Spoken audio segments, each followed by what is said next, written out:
So as I said in my speech in the plenary, that I believe it's really important to have an analysis of the war and women's role, which is really complex and doesn't fall into simplistic kinds of claims or assumptions. For me, my work here in Canada, I think in the case of Canadian women, what we're seeing is many prominent Canadian women have emerged as major, what I call propagandists for this war on terror. And they have produced propaganda in the name of feminism. And here I'm thinking about journalists, writers, filmmakers who claim to be feminists and who claim to be human rights activists and who are feminists of a certain kind and human rights activists of a certain kind. And I'm talking about activists who are both Muslim and non-Muslim, who have, I think, played a major role in legitimizing the war in Afghanistan in the name of saving Muslim women. So my work right now, I am looking at the texts which have been produced by these women.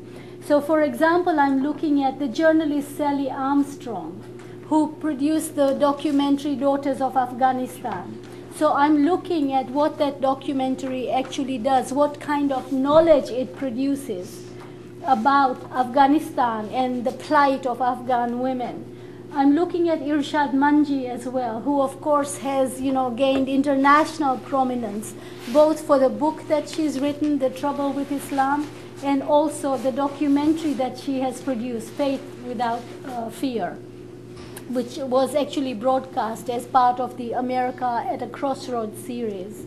I'm also looking at the work of journalist Niloufar Pazira, for example, and her participation in the film Kandahar, and also the CBC documentary Return to Kandahar. So what I'm arguing is that if they, by presenting themselves as feminists and human rights activists and as women, they are seen as closer to the truth of women's lives. And they have used that insider status to actually justify an imperialist war, imperialist aggression. And the ways I think in which they do it is their framing of what the war is about, I found, is not different from the Bush administration's framing of the war. Islam is a religion that gives rise to intolerance and violence. It sanctions the oppression of women. Muslim men are hyper-misogynist, they are hyper-violent, and the focus on issues like honor killings, that, in all of these feminist kind of documentaries, films, and books have actually justified that view. And they have also, I think, presented for the Muslim women who have participated in propagandizing the war, they have presented themselves as victimized by their own community and religion and having found freedom in the West. So there's this kind of, the grateful immigrant, that scenario that gets played out. Very grateful for being in the West. The West is presented as a place of liberation and freedom, emancipation for women. And the harmful effect, I think, of this is not only in them kind of playing into an imperialist project, whether willingly or not, but also that they have shifted attention away from the inequalities that women experience in Western societies. Women's rights have taken a serious blow with the shift to the right that we've seen in Canada and in the US since the 1990s. So what we have is the project that these women are participating in is not only supporting and defending imperialism, but it's also shifting attention away from the growing inequalities that women living in North America are experiencing, and the loss of rights and the increasing, loss of social entitlements, increasing poverty. They're shifting attention away from that. And I feel that one of the kind of long-lasting effects will be to highlight Islam and Muslim communities as highly patriarchal and take all attention away from secular forms of patriarchal relations. So I think that this not only increases racism in society by constructing Islam and Muslims and Muslim communities in this particular kind of way, but it also will affect non-Muslim women because it shields patriarchal forms, secular forms of patriarchal relations from scrutiny, and it actually, gives elevates them to a position that makes it very hard to challenge non-religious forms of patriarchal relations. So this, I think, is going to be a kind of major consequence for all of us who will have to live with this. It's very common nowadays to try and raise issues about women's inequality in Canada, and the standard response is, well, you think it's bad here, go and live in Afghanistan. Right? I'll stop here now, I think. Maybe I can get some comments and some responses both to what I've said here, but also to the earlier comments that I made in the plenary. The relation to colonialism is never made publicly. And this elevation of Western societies as more civilized, better than, exceptional, more committed to women's rights, more accepting of women's equalities, this has been like a long pattern in the history of colonization. The British, for example, colonized India, and one of the kind of rationales that they presented was they were saving Indian women from dowry deaths, from sati, those kinds of practices. The French did the same in Algeria. They were rescuing Algerian women from being forcefully kept in the harem, wearing the veil. So this, the question of gender has been central to colonial and imperialist projects for a long, long time. Malalai Joya has fought an incredible struggle, and she really deserves all the support that we can give her. And I think that where the women's movement has gone really wrong is in partnering with the state in their countries, rather than with feminist movements on the ground. And I would put Malalai Joya as part of kind of the grassroots feminist activism that exists in Afghanistan and existed for a long time. People forget that there was a women's movement in Afghanistan before the Soviet occupation, before the Afghan civil wars, before the rise of the Taliban, and through the Taliban period. And I think where feminist organizations in the US and in Canada have gone wrong is not in partnering with those feminist movements and rather putting their support behind the state in an interventionist project, in an imperialist project, and then seeking to build allies and alliances with women's groups in Afghanistan through state funding, through state support. And what I would argue what that does is not only do feminists here become complicit in a state agenda and imperialism, but they then also partner with women's organizations in Afghanistan who also are amenable to this kind of Western intervention in their country. And that then further marginalizes those feminists in Afghanistan and feminist groups. I don't know if you remember, a few years ago there was a case of adultery that was charge of adultery which was found against a woman, a Nigerian woman, by the Sharia courts. Her name was Amina Lawal, I think, right? And there was an international campaign to try and, she was found guilty and sentenced. And there was an international feminist campaign to put pressure on the president of Nigeria to stay the execution of this woman. And groups like Baobab, who are working with Muslim women in that community, were completely horrified and opposed to it. They said, no, we don't want this kind of international campaign. They said, we're fighting for Amina.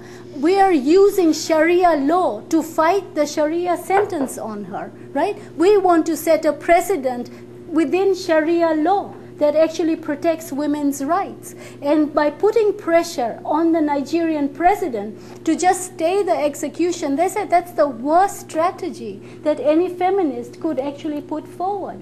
That we want to fight these cases within Islamic law, and we want Islamic law reinterpreted in terms of women's perspective and feminist perspective. And the worst thing you can do in this kind of situation is to stop that process, work against our interest in setting these kinds of precedents, which then can be used within that system. Because you're not, if you tell Muslim women that the only way you're going to be free or liberated is if you abandon your community, your belief system, your value system, and adopt this Western one, I don't know how far that's going to take you. The war on terror has given license to feminists all around the world and in the Western world to impose what they think are the solutions onto these women and then to attack them as not being feminist if they don't agree with you.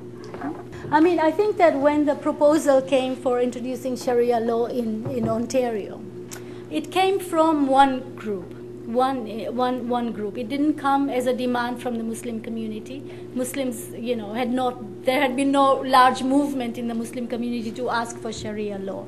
It came from one organization. But there was such a hysterical representation of that on the media. And I remember headlines, Taliban comes to Ontario, or Talibanization of Ontario government.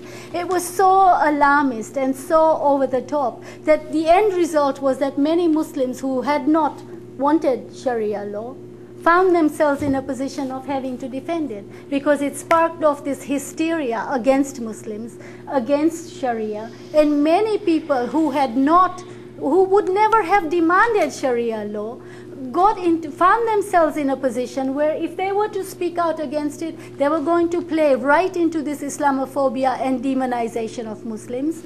They wanted to, many people were left with no way. Either you further the racialization and the stigmatization of this community, or you play into the hands of this small group, which nobody knows what their agenda is, right? And it was such a terrible experience. And I think even we had kind of, feminists, Marian Boyd was a feminist, right? She had looked at the proposal and she kind of had put that proposal forward. But it just split the feminist community in a way that no sensible or rational discussion could come out of that discussion. So I think that, in a way we need to create spaces within our communities to have those discussions so that we're not caught in this kind of between a rock and a hard place, And for me, the only way to do that is anti-racist politics, anti-racist feminist politics. But in terms of multiculturalism, I think multiculturalism has been a very effective way of silencing anti-racist politics in this country. Multiculturalism has allowed for certain communities, people of color, to be constructed as cultural communities. Their culture is defined in very orientalist and colonial ways, as static. They will always be that, they have always been that. And culture has now become the only space from which people of color can actually have participation in national political life. And I think multiculturalism has, in that way, it's done a big disservice because it has just silenced an anti-racist discourse and anti-racist politics in this country, which has now become defined as an extreme kind of politics. And meanwhile, the deeply embedded racial inequalities in Canadian society continue to be reproduced. Living in Canada, we know that the founding of the Canadian nation was a racial project, right? It was to build Canada as a white man's country. Aboriginal peoples were excluded and colonized in the name of racial division, racial difference. They were constructed as uncivilized, savage, lawless, right? And so race has been kind of the founding factor of Canadian nationhood, and it continues to remain so even today. So for any feminist to argue that racism isn't a feminist concern, I think is using that argument to mask white privilege. Yes. I see, as long as we are a militarized state, we will have violence. Yes. And that violence will be directed mainly at women and children. That's right. And so I think this is something that we need to persuade women that you can't isolate the issues. You have to put it all together. Yeah. I think you're really right about that. And I just have two comments to add to that. I think that, we're very focused on the idea of challenging and addressing racism at the level of interpersonal relations. That's where the focus is always kept, and I think multiculturalism completely promotes that. Is looking at interpersonal relations and making sure that there is no racism at that level. But there isn't an understanding of racism as a structural, systemic organizing of society. There isn't an understanding of the racialization of the global economy. the whole North-South divide, colonial relations, which are now, coming back to the kind of global stage with the occupation of Afghanistan and Iraq, there isn't a knowledge of history, I find often, even about Canadian history. When you start off with your discussion about Canada by defining it as a liberal democracy and not as a white settler society that's trying to transform itself into a liberal democracy, you go to two very different places. So the history, there's very little knowledge of history, I think. Second thing is this focus on interpersonal relations, and so no knowledge of racialization as a kind of global historical process that plays itself out in different ways. So I think that is really important to kind of address. And I think the whole issue around feminism in this country, and I think in the US as well, is, because of the middle class level leadership and kind of white women's leadership, they articulated feminist politics in the name of women's choice.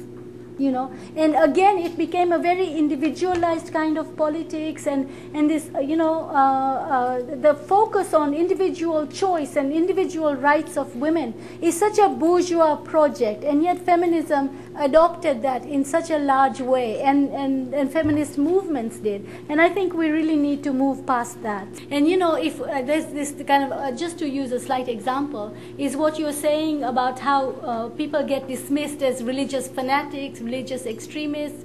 That happens to bin Laden as well. And if you look at the kind of the three issues that bin Laden put on the table as the rationale for the 9/11 attacks, one is the occupation of Palestine. The second was the sanctions on Iraq. And the third was American bases in Saudi Arabia. Now, those all three are questions of sovereignty. Right? What does sovereignty mean today? And you can engage in that discourse by listening to those three demands, or you can engage or not engage in the discourse by saying, oh, these are just medieval fanatics who just, want to oppress women all around the world and blow up buildings, right? And I don't think that it serves our politics any good not to listen to what people are actually saying. After you engage with that, you can say, oh yeah, you're just completely off your head, right? But at least you have to listen to what they're saying. And I think it's particularly important for women who identify themselves as feminists in the Muslim world, for us to listen to what they're saying. So for me, the most important thing is intersectionality, and always the three questions: history, context, and power, right? What is the context of this situation? What are the power relations that are being furthered here? Right? And so history, context, and power for me are absolutely vital to understanding any situation, any case that I'm looking at. And to think that the idea that women are somehow morally superior, anti-racist feminists challenged that a long time ago, yes, when they revealed the complicity between feminism and colonialism, Western feminism and colonialism. The white women who came to this country as settlers did not have an alliance with Aboriginal women. They did not think that if Aboriginal women were in power, things would be different. They wanted to be in power, and they built an alliance with white men in doing that. So in a way, that kind of politics has always been challenged, right? And I think that now is a time that's really showing how limited that kind of feminist politics has been, and how easily it can be hijacked, kind of despite the most sincerest commitments of feminists who held that view.